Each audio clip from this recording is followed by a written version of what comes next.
What's up guys, this is Red Eye Stardust Dragon. Today I have for you the Codebreaker starter deck, budget deck profile, because fortunately I got rid of the box and I built the deck, so I don't actually know where it is, but without further ado, I finally have it for you. Sorry it took a day, because usually in Europe we have like, our products are released on Thursday, so we do get them a day earlier, but without further ado, let's get into it.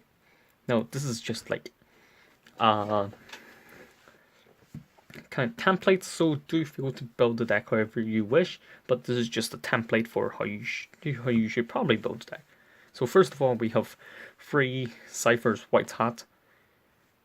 Is that his name? Yep, it is, because he is a free special summon if you control two Cyphers, which for the deck we built is pretty easy, and if you do link with him, your link monsters do get additional poison attacks, so something like Transvoke Talker becomes very free, and if you go into say Decode Talker and he's pointing to something, you can get him up to 43, which is actually pretty strong, but mostly he's just a free summon and you get free body on board. Going through the monsters, we have free backup Secretary, because she's a free special summon as long as you control any Cypher's monster. Free Widget Kid. This is probably one of the best Cypher's cards there is.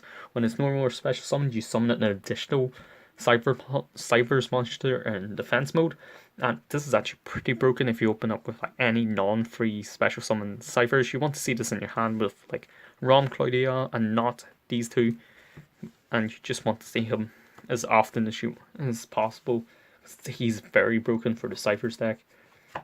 2 Rom Claudia, because he's pretty good late game, and he's okay in like the starting stages, because you can combo him off with Transcode Talker, where you summon something below Transcode, Ram Claudia Tribute to summon something else like a Far Zone, because once I've been testing with the deck, and because of the arrows available in this deck, Transcode's pointers aren't actually very good, and you want to try and clear it out so you can summon more monsters from the extra deck.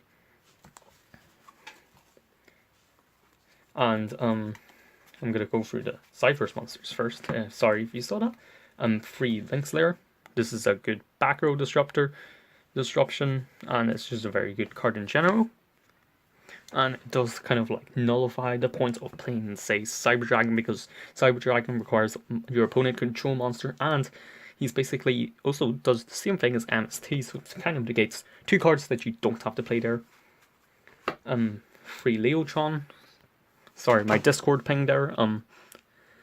We have free Leotron. It's just a giant beat stick, to be honest, and it also helps you get into your Link Spider. And if you go into Link Spider off Scapegoat, this is sort of a free summon, so it's actually pretty good.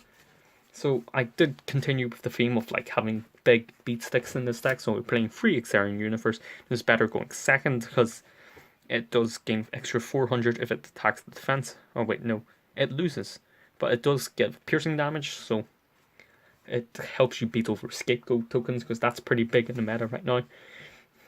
And it's mostly just for beating over like defense position monsters. Free Beast King Barbaros, because it's a beat stick. And we don't play Cyber Dragon, so we do need another big beat stick. I've been looking over the comments. If you want, you could try and find your way into like Battle Faders or Swift Scarecrows in a playset, removing either Beast King or the Xarion. I don't like Text Changer, because it's just a bit too conditional for me. Raikou, not good. Not Marshmallow, I don't like this one. Bit Troopers, not really situational with just the bit chance you're given. I'm just kind of going over my choices. Flame of Guard doesn't really seem to have a place, and bit chance are too slow compared to Leotron. So that's it for my monsters. Hope I didn't get any rulings mixed up there, because I did in my last budget deck profile, but we'll be able to live on. 1 Darko, and 1 Monster Reborn. Darko for those board wipes, and Reborn because it's Reborn. Free Scapegoat, because this is like the most powerful card in meta right now, and it probably should get hit, because you do get a lot of utility off this, especially with Link Removal, being able to climb the tree and then get a Link Removal back. And for the last spell, we do play 1 Cynet Recovery, which is alright. You can't revive the Link monsters, so I just played this on one of. So now we're going to our other spell choices that we decided not to play. These are the extras. Book of Men, I guess you could play it, put it in here if it's a defensive card, so do consider Book of Men while you're building the deck. Ego Boost is not really good. If you're playing Link Slayer, don't play this. If you're playing this, don't play Link Slayer. This is not good. I just don't like it. It's an equip. Not good. Definitely not good. This is once again, I did say this is slow and you can't revive the Link monster, so I'm not playing this. You could play Supply Squad, it's alright, but I think this will get destroyed before you get the added utility, and this is not really the best field spell. I do hope Ciphers get a better field spell, is they get more support. We play 2 Signet Regression. This is alright, it's a bit slow, that's why we only play 2 of it, but it is a really good spot removal card. You could play Compose over this, but for the meanwhile, I'm just going to try this out. 3 Mirror Force, because deck needs some protection.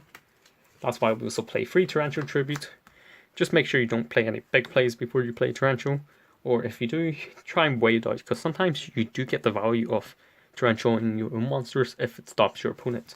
And for the last traps in the deck, we play 3 Call of the Hunted, because you can bring back those big trap cards, especially along with your Torrentials. Bottomless, it's alright, but I wouldn't really consider it. Composed, you could definitely play this over the Signet Regression. Zero Gravity, it's not really good card. Shallow Spells, too slow. It's also been Powercraft. So at this point in the video, I would like to say, if you are liking this video so far, please give it a thumbs up and subscribe for more in the future. I'm sorry you have to do this, but you know, it's YouTube, so I kind of have to. So for our extra deck, you are given 5 cards in the extra deck, so do you want to play each one? Sorry, Link Spiders out of there. There. Play each one. Transcope Talker is probably the most useful. The Equal Talkers are alright. Link Hero was probably the reason people buy this deck, and it's finally good that we EU people finally get it legal. Link Spider's pretty good, it's alright, and I think this is the least useful one. But it does have its utility there. So that is it for my Codebreaker's budget deck profile. And that's all. I'll see you guys in the next one.